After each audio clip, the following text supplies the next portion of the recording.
Juice తాగదాం. ఇద్దరు భార్యాభర్తలు ఆగిన తర్వాత చూసుకునే వరకు పిల్లలేదు.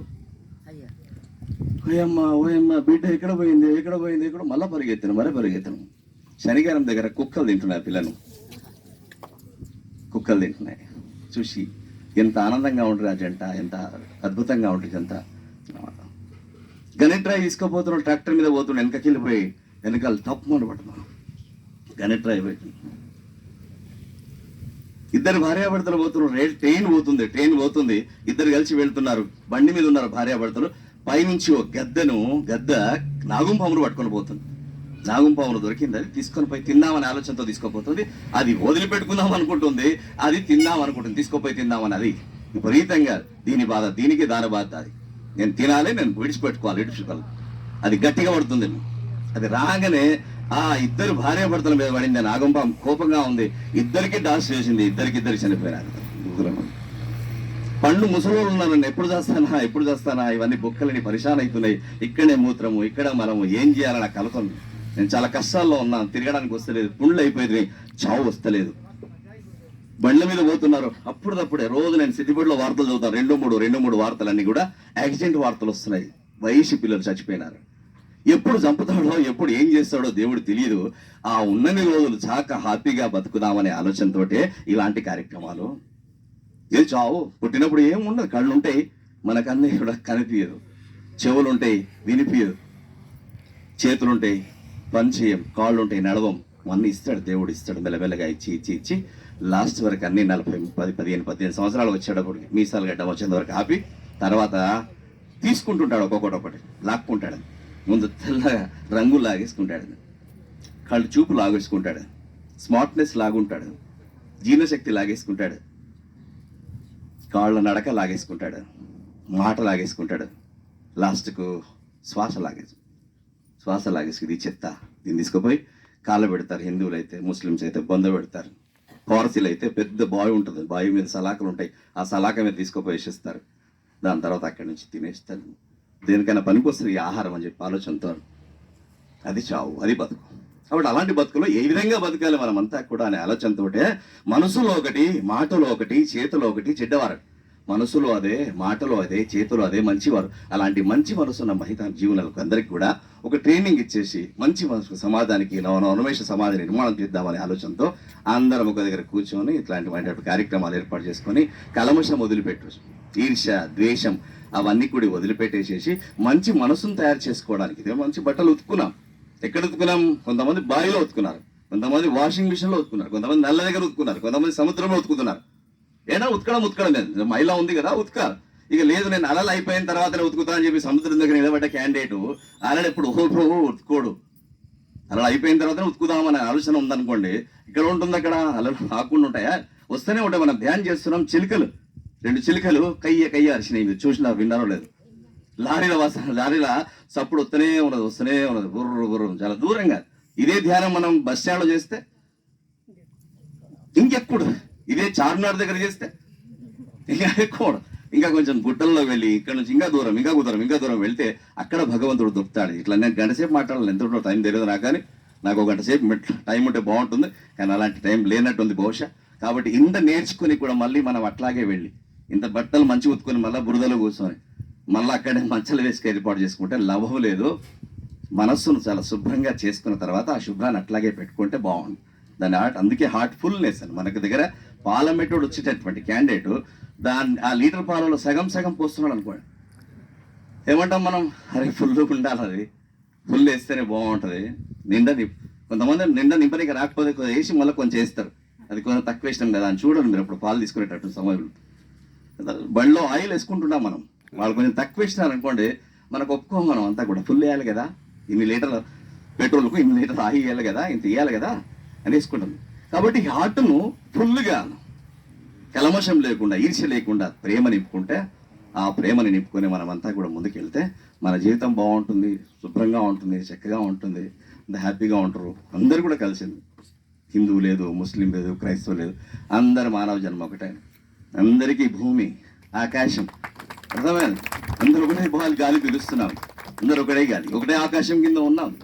అట్లాంటి అద్భుతమైనటువంటి ఆ భగవంతుని గురించి రోజు స్మరించుకోవడం గొప్ప విషయం. ఇంతమంది ఉన్నాం, అందరి బొడల వేళ్ళలో గీతలు వేరు, అందరి కళ్ళల్లో రెటినా వేరు, నాలుక మీద ఉండే గీతలు వేరు. ప్రపంచం అంతా కూడా ఇక్కడ కాదు, ప్రపంచం మొత్తం ఊగిచోక ఒకసారి మోదీ, ఒకసారి కేసీఆర్, రాహుల్ గాంధీ సభను ఒకసారి ఊహించుకుని అంత మందిలో అందరు కనిపిస్తారు, ఒకరి లెక్క ఒకరు లేరు. ఒకరి లెక్క పుట్టడం ఒకటే, చావడం ఒకటే, తీసుకుపోవడం ఒకటే, బొందబెట్టడం ఒకటే, పుట్టే విధానం అంతా, రక్తం అంతా ఒకటే, అందరికీ అవే అవయవాలు పనిచేసే విధానం అంతా ఒకటే.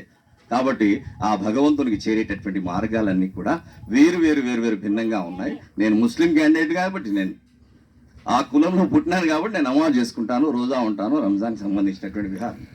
వేరే వాళ్ళు క్రైస్తవులు వాళ్ళు ఆ కులంలో పుట్టినారే కాబట్టి క్రైస్తవం. హిందువుల కులంలో పుట్టినారు, ఎన్ని జాతులు ఉన్నాయి, ఎన్ని రకరకాల జాతులు, మళ్ళీ వాళ్ళంతా రకరకాల పద్ధతులు, అవన్నీ పద్ధతులన్నీ కూడా ఒకటే. ఎక్కడికి వెళ్ళాలో అక్కడికి వెళ్ళాలి. ఆ వెళ్ళేటటువంటి తీరును చూపించడమే ఈ హార్ట్ఫుల్నెస్. మీ హార్ట్ అంతా కూడా చాలా సుఖంగా సంతోషంగా ఉండాలని, మీ అందరి జీవితం మనందరి జీవితం పూదోటై బృందావనమై నందనవనమై నవజీవనోత్సవంతో ఇంకా ఇంకా శోభాయమానంగా వెలగాలని, మనమంతా దరిద్రమైనటువంటి ఆలోచనలో ఉన్నాం. 2-3 కథలు చెప్పేది ఉండే, నాకు టైం దొరికితే మళ్ళీ ఎప్పుడైనా వచ్చినప్పుడు చెప్తాం, కానీ తర్వాత వచ్చేటటువంటి అంశంలో టైం ఉంది అంటే పర్వాలేదు, లేదంటే మళ్ళీ ఒకసారి వచ్చినప్పుడు చెప్తాం. మనమంతా దరిద్రమైనటువంటి సమాజంలో మనమంతా ఉన్నాం. ఒకటి ఎట్లున్నామంటే, ఒక ఆయన అడవులకు వెళ్ళి ధ్యానం చేస్తున్నాడు, మనలాగిన కఠోరమైన ధ్యానం చేస్తుంటే దేవుడు ప్రత్యక్షమై ఎందుకు ధ్యానం చేస్తున్నారు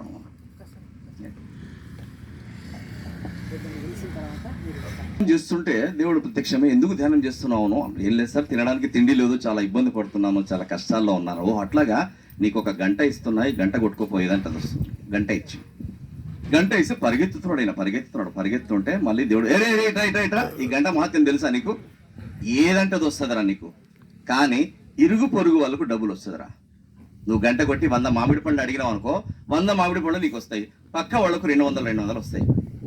నువ్వు గంట కొట్టి 1000 గ్యాస్ బుడ్లు అడిగినావు అనుకో, 1000 గ్యాస్ బుడ్లు నీకు వస్తాయి, పక్క వాళ్ళకు 2000 వస్తాయి.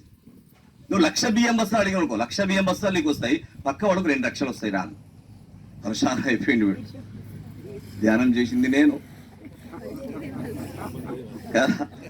అక్కడికి వెళ్ళింది నేను, గంట దొరికింది నాకు, వీళ్ళకు డబ్బులా.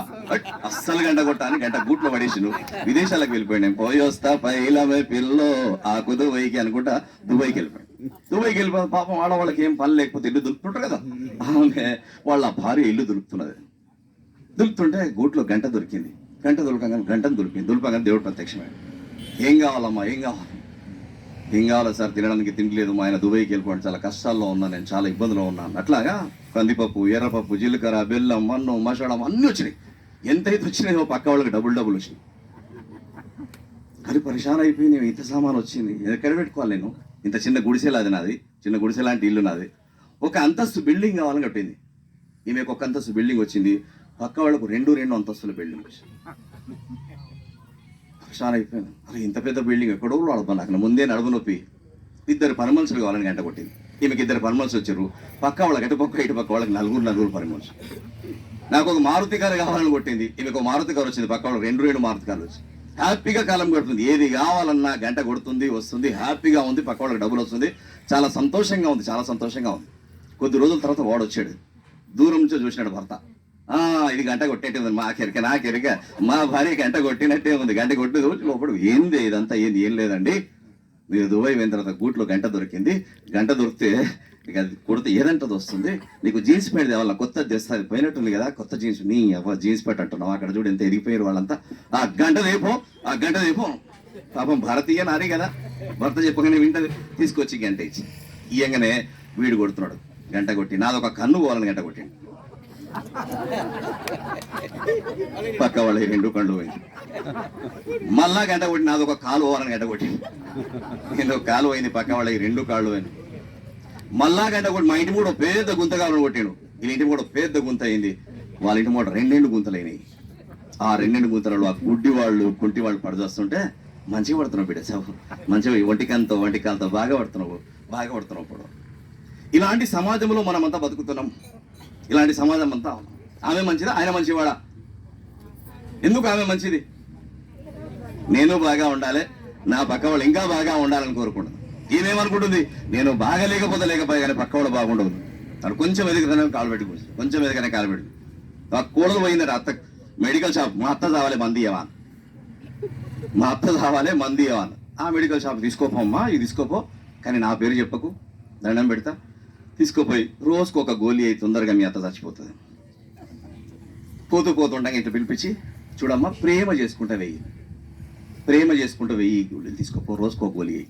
తీసుకోపోయింది, ప్రేమ చేయడం మొదలుపెట్టింది. ఓ అత్తమ్మ మీరు తీసుకోపోతారా మంచినీళ్ళు? నేను తీసుకుపోతా, బకెట్ పెడతా. అయ్యో చల్లనీళ్ళు తీసుకుంటారా స్నానమో? లేదత్తయ్య వేడి నీళ్ళు చేసి తగ్గండి, ఆగండి వేడి నీళ్ళు చేసి. ఆకు తమలపాకు టిఫిన్ అత్తయ్య తీసి ఇగో తమలపాకు తీసుకోండి అత్తయ్య. నేను డీప్ ప్రాసెస్ అత్తయ్య, కూర్చోండి, నేను జడ వేస్తే అత్తయ్య, పేరు చూస్తే అత్తయ్య, ప్రేమ చేస్తుంది గోలి వేస్తుంది, ప్రేమ చేస్తుంది గోలి వేస్తుంది. ఇది ఏమోకూడదా పెద్ద మనిషి తీసుకుపోయి పక్కింట్లో పోయి చెప్తుంది, ఇంత కోడలు మా కోడలు ఇంత మంచిది తెలుసా, ఓయమ్మో నాకు పుల్ల ముట్టనీయదే, అన్ని చూసుకుంటుంది, నా బిడ్డ కంటే మంచిది అని అందరికి చెప్పడం మొదలుపెట్టింది. ఈమె ఎప్పుడైతే అక్కడ వాళ్ళ ఇంటికి పోతారో, నువ్వు చాలా బాగా చూసుకుంటావట కదా మీ అత్తను, ఎంత మంచిగా చూసుకుంటావో, చాలా బాగా చూసుకుంటావట కదా. అమ్మో అంతసేపు మాట్లాడింది మీ అత్త, గంట సేపు నీ ముచ్చట్నే, అమ్మో ఎంత బాగా చూసుకుంటావట అని.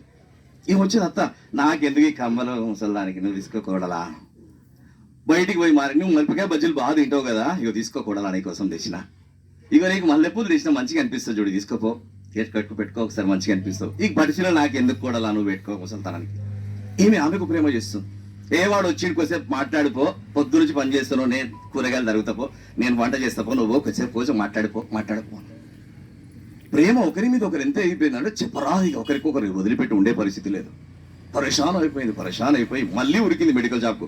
ఓయమ్మ మా అత్త చావద్దు, మా అమ్మ కంటే మంచిది, మా అత్త చచ్చిపోతే నేను ఉండలేను, చాలా మంచిది మా అత్త సావద్దు, చాలా గోళీలు వేసి చచ్చిపోతుంది కదా. నేను మెడికల్ షాప్ వాడు ఏమన్నాడుకనా, నేను బలం గోళీలు వేసినమ్మా, సావనికి మా దగ్గర మందులు ఉండవు.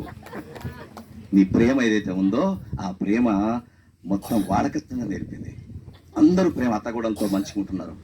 వాళ్ళ ఇంటికి ఎవరైతే చుట్టాలు వస్తారో వాళ్ళు ఎంత బాగుంటారు, ఏమి అక్క చెల్లెలు లెక్కుంటారు, ఇంత ఫ్రెండ్స్ లెక్కుంటారు, ఎంత బాగుంటారు వీళ్ళంతా కూడా.